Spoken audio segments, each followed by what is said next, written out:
आज हम बात करेंगे कंप्यूटर के सीपीयू और इसकी मेमोरी के बारे में कि ये असल में काम कैसे करता है। हम सबको ये तो पता है कि इनपुट, प्रोसेस और आउटपुट, ये तीन तरीके हैं कंप्यूटर के काम करने के।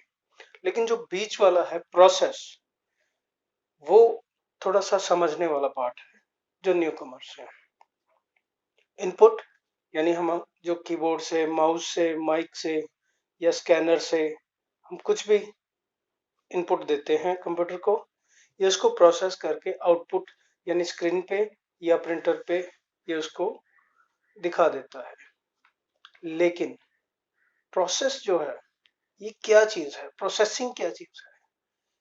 प्रोसेसिंग सीपीयू के लिए यूज होता है। तो सीपीयू की फुल फॉर्म है सेंट्रल प्रोसेसिंग यूनिट। तो सेंट्रल का मतलब देखिए आप कि ये इनपुट और आउटपुट के सेंटर में प्रोसेस करने वाला यूनिट है।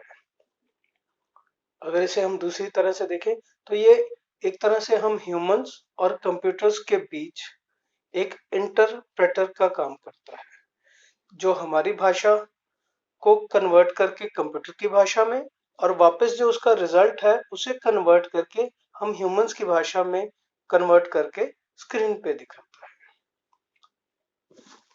उम्मीद है आपको ये चैप्टर बहुत पसंद आएगा। तो आइए शुरू करते हैं कि कंप्यूटर के अंदर सीपीयू कैसे काम करता है और मेमोरीज कैसे काम करती हैं। कंप्यूटर सिस्टम जो है, इसके अंदर जो सीपीयू, जिसे हम ब्रेन ऑफ द कंप्यूटर कहते हैं। अब मैं जब सीपीयू कहूंगा तो यहाँ पे उस बड़े से डब्बे की फोटो नहीं दिमाग में लानी है, इसके ब्रेन की फोटो दिमाग में लानी है, जैसा आप स्क्रीन पे देख रहे हैं। तो ये क्या है कि ये सीपीयू है, प्रोसेसर है, जो जिसके अंदर जो ब्रेन ऑफ द कंप्यूटर है, जो काम करता है, जो हमसे इंस्ट्रक्शंस लेता है, फॉलो करता है और उसके अकॉर्डिंग हमें रिजल्ट देता है। तो इसका काम इतना ही है, इंस्ट्रक्शंस लेना और उसके अकॉर्डिंग जो रिजल्ट आया है उसे या प्रिंटर पे या मॉनिटर पे भेजना। अब ये पूरी तरह से डिपेंड करता है मेमोरी के ऊपर। तो अगर हम कहें कि कंप्यूटर सिस्टम का जो सीपीयू है वो पूरी तरह से डिपेंड करता है मेमोरी के ऊपर, तो उसके बिना ये परफॉर्म नहीं कर सकता है। बेसिकली मेमोरी क्या चीज है? मेमोरी याद शक्ति होती है। याद शक्ति क्या है कि जिसमें हम चीजों को रख सकते हैं, स्टोर कर सकते हैं, या कोई हमें ऑर्डर्स दिए गए हैं, इंस्ट्रक्शंस दिए गए हैं, हम उनको स्टोर कर सकते हैं। कंप्यूटर का जो सीपीयू है वो बिना मेमोरी के परफॉर्म नहीं कर सकता है। मेमोरी क्या होती है? जैसे किसी चीज को याद रखना, किसी या तो बात को याद रखना या किसी ने जो इंस्ट्रक्शन दी है, हमें ऑर्डर्स दिए हैं, उनको याद रखना। तो मेमोरी चाहे थोड़ी देर के लिए हो या लॉन्ग टर्म के लिए या परमानेंट हो, उसे हम मेमोरी ही कहेंगे। कुछ मेमोरीज होती हैं जो थोड़ी देर तक तो हमें याद रहती हैं लेकिन भूल जाती हैं। कुछ होती हैं जो हमें कभी नहीं भूलती, जो एक बार हमने याद कर ली वो फिर फॉरएवर रहती है। जैसे मैं लड़का हूँ, वो लड़की है, ये मेरी मदर है, ये मेरी सिस्टर है। तो ये परमानेंट मेमोरीज शुरू में एक बार डल गई, उसके बाद ये फॉरएवर रह गई।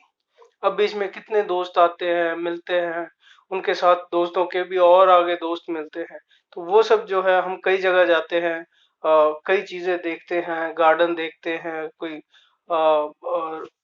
कई तरह के व्हीकल्स हम देखते हैं। तो ये सब चीजें जो है वो आती जाती रहती हैं। तो उस वक्त जब देख रहे होते हैं तब तो याद रहती है, लेकिन बाद में ये अपने आप ही फेड हो जाती हैं, वॉश हो जाती है। तो इसका मतलब है कि मेमोरी जो है वो दो तरह की है, एक है परमानेंट मेमोरी और एक है टेम्परेरी मेमोरी। तो कंप्यूटर को दोनों तरह की ही मेमोरी चाहिए, एक परमानेंट और एक टेम्परेरी। जो टेम्परेरी मेमोरी है कंप्यूटर की, उसे हम रैम कहते हैं। रैम यानी random access memory. Random access का मतलब है कि हम जब चाहे इसे एक्सेस कर सकते हैं और जब चाहे इसमें से डाटा निकाल सकते हैं या इसको और इंस्ट्रक्शन दे सकते हैं कि भाई और इंफॉर्मेशन।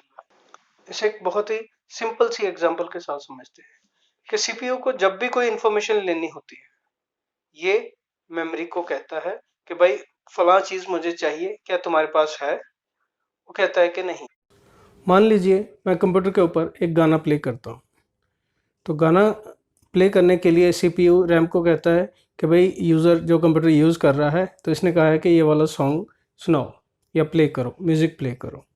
तो क्या तुम्हारे पास है? वो रैम कहती है और सारे ढूंढती है, सर्च करती है, अरे भाई मेरे पास तो नहीं है।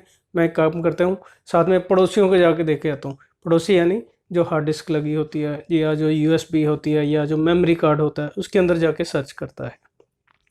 तो वहाँ से वो पूरा गाना उठा के अपने अंदर स्टोर कर लेता है। उसके बाद ये स्टोर करके क्या करता है कि वो उसकी जो ड्राइव है वो फ्री हो जाती है। तो पूरा गाना इसने याद कर लिया या स्टोर कर लिया। अब सीपीयू कहता है जल्दी जल्दी लाओ भाई, बड़ा टाइम हो गया है। वो बैठा वेट कर रहा है, वो बार बार प्ले बटन पे क्लिक कर रहा है कि गाना आ नहीं रहा, बज नहीं रहा। तो ये क्या करता है कि रैम जो है उसे गाने की फर्स्ट लाइन या फर्स्ट इंट्रो म्यूजिक जो है वो भेज देता है, पहली लाइन भेज देता है। तो सीपीयू कहता है हाँ भाई चलो इसको प्ले करो। तो हमें गाना बजना शुरू हो जाता है। तो जैसे ही ख़त्म होने लगता है, थोड़ा सा रह जाता है, तो सीपीयू कहता है अरे भाई मैं देखो वो इतना सारा गाना बज गया, थोड़ा सा रह गया, तो नेक्स्ट लाइन भी भेजो गाने की। अब रैम क्या करती है, वहाँ से जो जहाँ तक भेजा है वहाँ तक कैसे ये मार्क कर लेती है और उसके बाद अगली जो लाइन है वो फिर भेजती है। तो नेक्स्ट लाइन फिर से वो अगली बजनी शुरू हो जाती है। फिर उसके बाद क्या होता है कि वो ख़त्म होने वाली होती है, फिर ये तीसरी लाइन भेज देती है। तो इस तरह से म्यूज़िक प्ले होता रहता है, लेकिन वो होता रैम के थ्रू ही है। वो पहले रैम में होता है, रैम से सीपीयू में जाता है, सीपीयू से फिर हमें आउटपुट जो है वो स्पीकर्स में सुनाई देती है। तो इस तरह से हम एंजॉय करते हैं गाना सुनने में। लेकिन अगर कभी लेट हो जाए, यानी रैम जो है वो हार्ड डिस्क से उठाने में थोड़ी लेट हो जाए, या सीपीयू जो है वो रैम से यानी मेमोरी से उठाना लेट हो जाए, तो वो क्या होता है कि गाना थोड़ी देर के लिए रुक जाता है, या कई बार आपने देखा होगा वो बफरिंग करने लग जाता है। तो इस तरह से अगर जब भी ऐसा हो तो समझ लेना ये सारा पंगा सीपीयू का, रैम का, और रैम का जो है आगे उसकी जो हार्ड डिस्क है या पेन ड्राइव है या जो मेमोरी कार्ड है उसका चल रहा है। तो उम्मीद है आपको इस तरह से समझ आ गई है कि सीपीयू, रैम और स्टोरेज डिस्क यानी मेमोरी कार्ड किस तरह से काम करते हैं। स्टोरेज जो है ये भी एक तरह से मेमोरी ही है, इसने परमानेंट याद करके चीज़ों को रखा हुआ है। अब आपको ये चीज़ पता चल गई कि सीपीयू जो है ये प्रोसेसर है जो इंस्ट्रक्शंस लेता है, रैम और स्टोरेज डिवाइस यानी कि हार्ड डिस्क की यूएसबी या फ्लॉपी ड्राइव या पेन ड्राइव, ये जो चीज़ें हैं ये उसकी एक्सटर्नल हैं। रैम और रोम, रोम भी इसके साथ एक जुड़ी होती है, जिसे हम रीड ओनली मेमोरी कहते हैं। इसके बारे में हम थोड़ा सा लेटर ऑन बात करेंगे, बाद में बात करेंगे, लेकिन पहले रैम को समझ लेते हैं। अब रैम हर काम नहीं कर सकता है, तो रैम को हमेशा बिजी ही रहना पड़ता है। इसकी कमी यह है कि ये वॉलेटाइल है। वॉलेटाइल यानी जब तक इसमें वोल्ट है, बिजली है, वोल्ट समझते हैं ना आप, जब तक तो इसके अंदर इलेक्ट्रिसिटी है, बिजली है, ये तब तक ही चीज़ों को याद रख सकता है। जैसे ही इसकी बिजली गुल हुई, बत्ती गुल हुई यानी पावर ऑफ हुई, तो ये सब कुछ भूल जाता है। मान लीजिए गाना चलते चलते आपने बंद कर दिया, हमें पता है कि इसने पूरा गाना याद कर रखा है, हमने कंप्यूटर को या मोबाइल को स्विच ऑफ कर दिया, दोबारा फिर से जब गाना प्ले करेंगे तो इसकी तो बत्ती गुल है, ये बिल्कुल दिमाग खाली कर लेता है, अपने आप को फ्रेश कर लेता है, लोड नहीं लेता ज़्यादा। तो सीपीयू को फिर से कहते हैं भाई सेम गाना प्ले करो, तो ये फिर से रैम को कहता है, रैम फिर से दोबारा जाती है मेमोरी कार्ड में, वही गाना दोबारा फिर से याद करती है। तो इसके लिए ये है तो बहुत फास्ट, लेकिन प्रॉब्लम ये है कि ये वॉलेटाइल है, कि ये जब तक इसके अंदर पावर है ये याद करेगी, जब तक पावर नहीं है ये भूल जाएगी, सब कुछ अपने आप को रिफ्रेश कर लेगी। अब आते हैं कि रैम और सीपीयू के बीच में भी कुछ होता है। यस, होता है, उसे हम कैश मेमोरी कहते हैं। कैश मेमोरी क्या होती है इसके बारे में आप थोड़ा सा समझते हैं। कैश मेमोरी जो है इसकी कैपेसिटी बहुत थोड़ी होती है, लेकिन रैम से ज़्यादा फास्ट होती है। क्यों? क्योंकि ये सीपीयू के साथ ही तो बैठी रहती है, बगल में, पड़ोस में ही तो होती है। तो ये क्या करती है कि जैसे ही इसने इंस्ट्रक्शन दी कि हमने बोला कि हमें सॉन्ग प्ले करो, तो वो सबसे पहले कैश को पूछता है कि भाई तेरे पास कुछ है। वो बोलते हैं नहीं है, मैं रैम को पूछ के बताती हूँ। अब सीपीयू तो बिजी है इंस्ट्रक्शन लेने में, तो उसको कोई ना कोई तो चाहिए ना रैम को पूछने के लिए, तो उसने कैश को रखा हुआ है कि भाई तू पूछ लेना, मैं तो बिजी हूँ। कभी वो जो बैठा है वो कभी कह रहा है फिल्म दिखाओ, कभी गाने दिखाओ, तो मैं तो उधर बिजी हूँ, तुम एक काम करो, तुम रैम को पूछ के बता दो।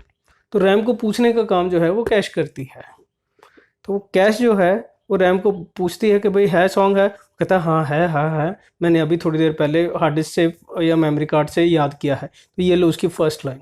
तो फर्स्ट लाइन जो है उसका जो फर्स्ट लाइन के जो पहले 3-4 अक्षर हैं वो कैश को दे देता है। कैश जो है वो सीपीयू को देती है, सीपीयू आगे स्पीकर को सेंड कर देता है, हाँ भी आया है, हाँ ठीक है ठीक है, ऐसा करो तुम उधर भेज दो और मैं अगली इंस्ट्रक्शन लेता हूँ कि वो क्या कर रहा है। वो साथ में फिल्म भी देख रहा है, साथ में इंटरनेट खोल के भी सर्च कर रहा है, गूगल पे कुछ कर रहा है, तो तुम एक काम करो, तुम तब तक उसको भेजते रहो।